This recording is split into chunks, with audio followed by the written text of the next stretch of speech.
A fellow gardener sharing thoughts from the soil. There's a quiet magic that happens in the dim corner of a kitchen counter, the kind that makes you pause mid-morning with a cup of tea still warm in your hand. You glance over and see a simple glass jar, half filled with pale, crisp shoots that weren't there yesterday.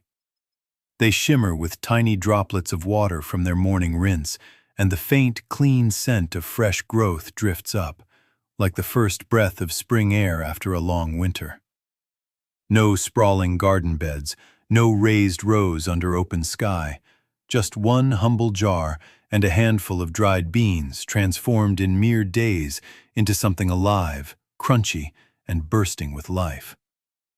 This is the story of mung bean sprouts, the forgotten powerhouse that ancient healers treasured, modern science has quietly confirmed, and too many of us in the West have overlooked. Come closer, friend. Let me walk you through why these little green seeds deserve a permanent spot in your home, and how ridiculously easy it is to coax them into the kind of living food that nourishes body and soul alike. Picture this. You measure out a scant quarter cup of those small olive green mung beans from a simple paper bag you picked up for pocket change.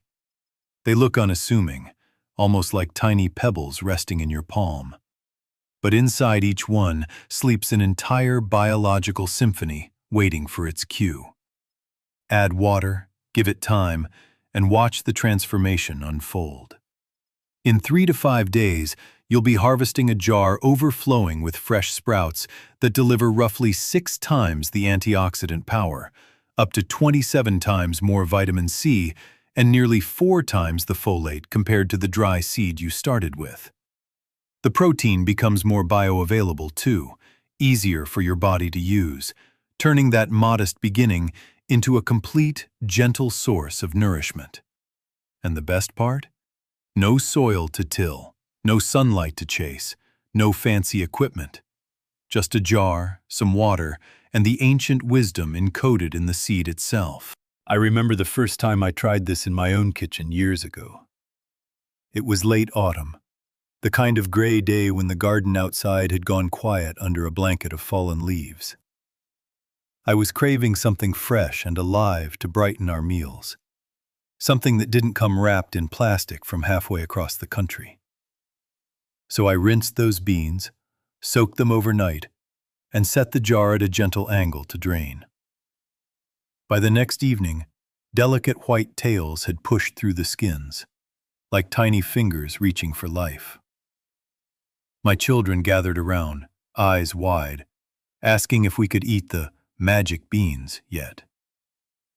That small moment of wonder stayed with me.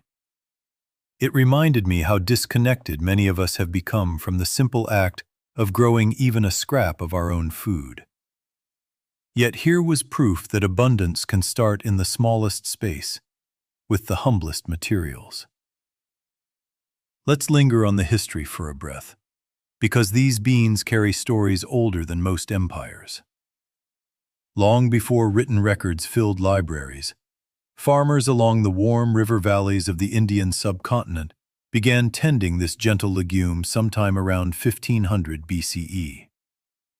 Vedic texts sang its praises, and Ayurvedic healers crowned it the king of beans for good reason. Unlike heavier legumes that could leave the belly uneasy, mung beans were known for their soothing nature, easy to digest, nourishing for the young, the elderly, and those recovering from illness. Traditional cooks prepared them as a light soup called Mung dal, the first food offered after childbirth or during convalescence. Word of their quiet strength traveled slowly but surely along ancient trade routes. By 200 BCE, they had rooted in the soils of southern Thailand. During China's Han Dynasty, they earned a place in kitchens and medicine chests alike, valued for their cooling properties, and turned into everything from delicate glass noodles to crisp sprouts stirred into steaming broths. Across Japan, they became moyashi, a staple so common it felt like part of the air itself. Generation after generation, from bustling market stalls to quiet family hearths, people noticed the same thing. Something profound shifted when those dry seeds met water and began to grow. What those early observers sensed through centuries of patient watching, modern researchers later measured with careful precision. Studies from places like Cornell University revealed an explosion of beneficial compounds during germination. Vitamin C, almost non-existent in the dry bean, multiplies dramatically, sometimes reaching levels 27 times higher by the later stages of sprouting. Phenolic compounds and flavonoids, those powerful antioxidants that help shield our cells from everyday wear and tear, surge 4 to nearly 7 times over. The overall ability of the sprouts to neutralize free radicals can increase 6-fold. Even better, sprouting gently dismantles some of the natural anti-nutrients that can make raw legumes harder to digest. Phytic acid drops by as much as 75%, trypsin inhibitors ease off, and tannins fade away, unlocking minerals like iron, zinc, and calcium for your body to absorb more readily. Folate, so important for cell health and often recommended during pregnancy, nearly quadruples in concentration by day 4. It's as if the seed holds a locked treasure chest, and the simple act of sprouting turns the key, while adding new gems along the way. And the research doesn't stop at basic nutrition.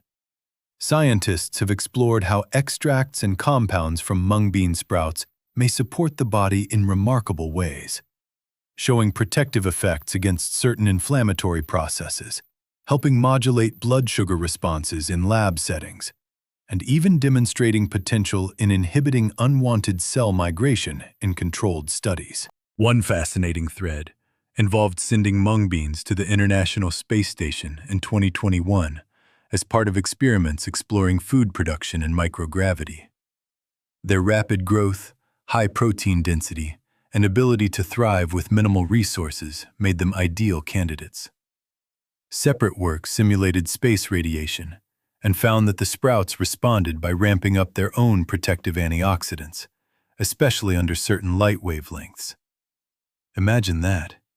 The same humble seed that fed ancient civilizations can literally help create its own shield against harsh conditions, whether in orbit or on your countertop.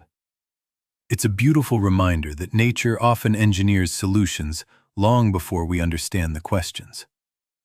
Yet for all this quiet power, mung bean sprouting remains strangely rare in many Western kitchens. Part of it comes down to the way we've been taught to see protein: big, hearty slabs on a plate, or powders shaken into shakes. A jar of delicate white sprouts doesn't scream muscle fuel in the same loud way, even though a cup of cooked mung beans offers a solid 14 grams of protein, and sprouting makes those amino acids more accessible. Another piece is economics. A single pound of dried mung beans, often costing just a couple of dollars, can yield 10 to 15 pounds of fresh sprouts. That's real food multiplying right before your eyes, with no middlemen, no refrigerated trucks, no barcode required. The fresh sprout market thrives on convenience for some, but it can't compete with the infinite supply you create at home. Then there's the simple fact of perishability.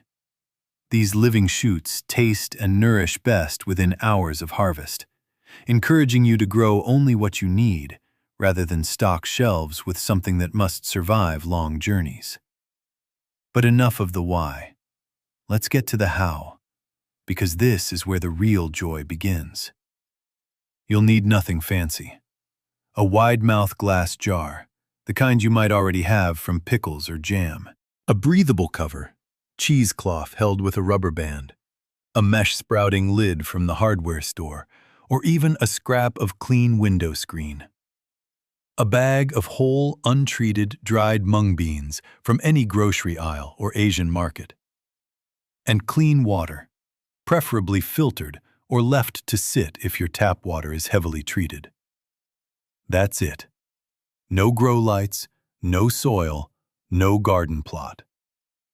Start by measuring about a quarter cup of beans. Rinse them well under cool running water, picking out any that look damaged or float suspiciously. Place them in your jar and cover with a few inches of cool water. Secure the lid and let them soak for 8 to 12 hours. Overnight works beautifully. This soaking wakes up the enzymes, softens the outer coat, and begins the gentle breakdown of those harder-to-digest compounds. In the morning, drain thoroughly. Rinse again with fresh water and drain once more, making sure no standing water remains. Tilt the jar at an angle in a bowl or on a dish rack so gravity helps excess moisture escape while air flows freely around the beans. Tuck it away in a spot out of direct sun, your kitchen counter, a pantry shelf, even inside a cupboard. Mung beans sprout happily in gentle darkness, which makes them perfect for apartments, busy schedules, or any climate where windowsills stay too hot or too cold. Twice a day, morning and evening, give them a quick rinse and drain. 10 seconds each time. That's the entire rhythm. Watch the quiet miracle. Within 24 hours, tiny white roots emerge. By day 2, the jar begins to swell with growth. Day 3 brings 1 to 2 inch crunchy stems. By day 4 or 5, you'll have a jar brimming with fresh, living sprouts ready for the table. The original quarter cup has multiplied 8 to 10 times in volume.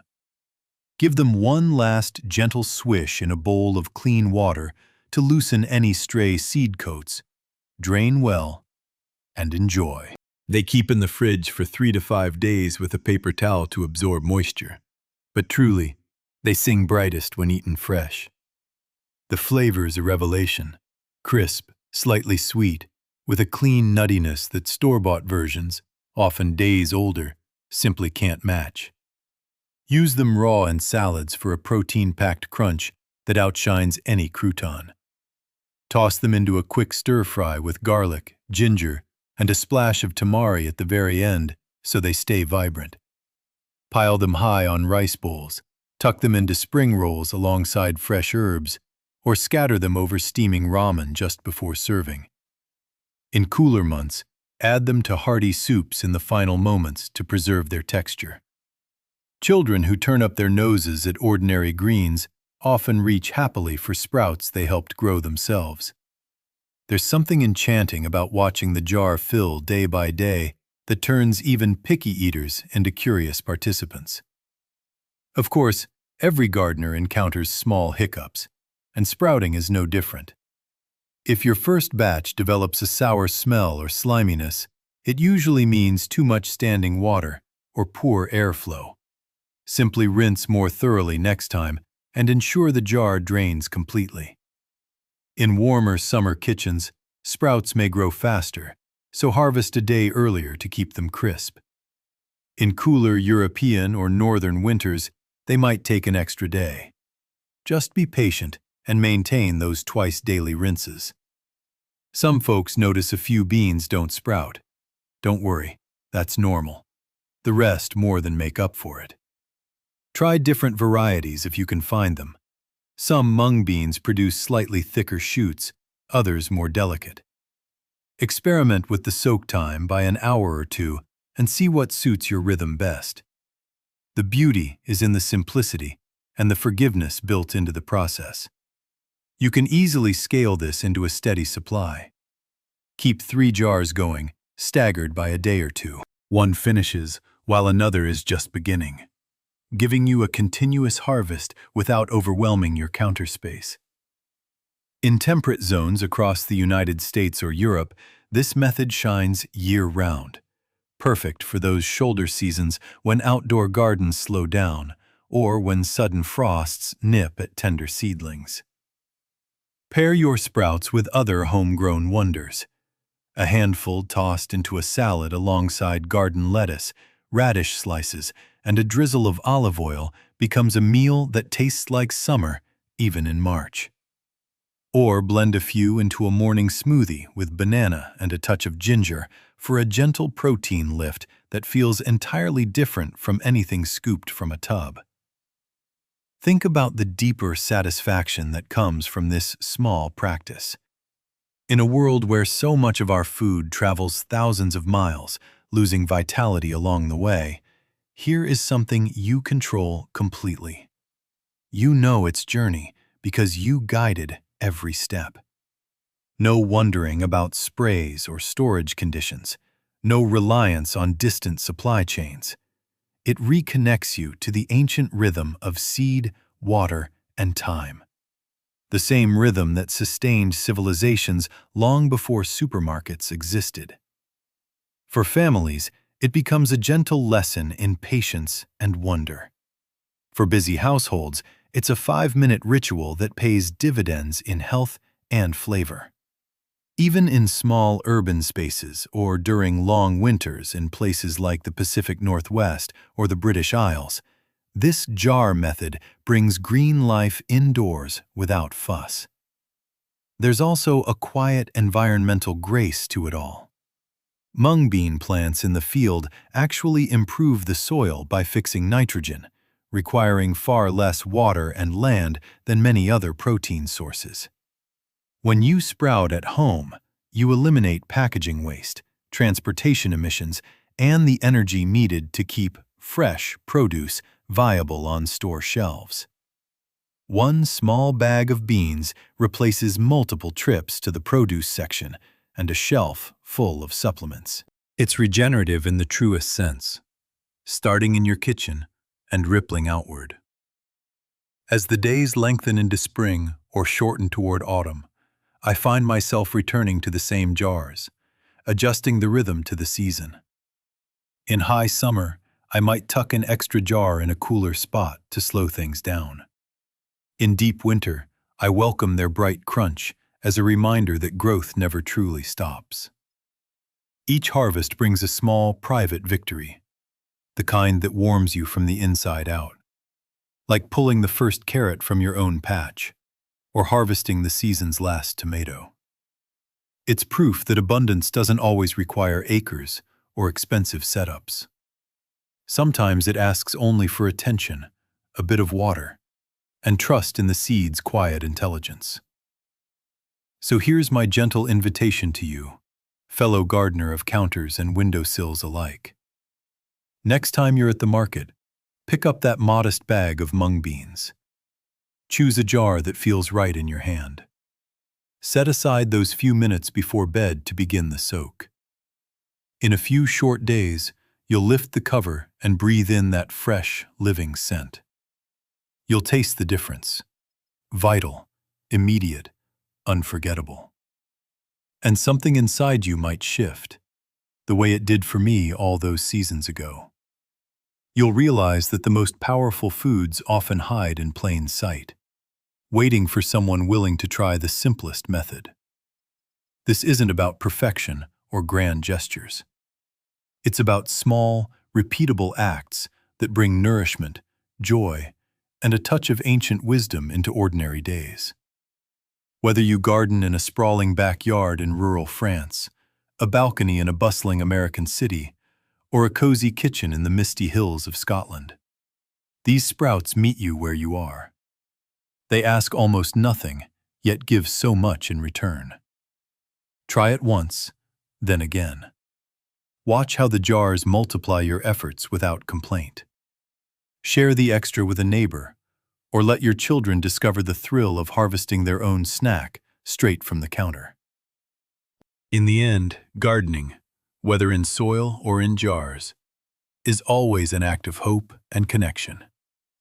It reminds us that life wants to grow, that transformation is possible with patience and care, and that the simplest tools often unlock the richest rewards. Those mung bean sprouts aren't just food. They're a living bridge between past wisdom and future resilience, between ancient fields and modern counters. They prove that we can still reclaim a measure of independence, one jar at a time. So go ahead, friend. Rinse those beans tonight. Let the water do its gentle work. In a few days, when you crunch into your first homegrown sprout, I suspect you'll smile and think, why didn't I start sooner? And that, more than anything, is the quiet victory we all chase in our gardens and kitchens alike. May your counters stay green, your meals stay vibrant, and your connection to the living world grow deeper with every small harvest. There's always more wonder waiting just beneath the surface, if only we take the time to look.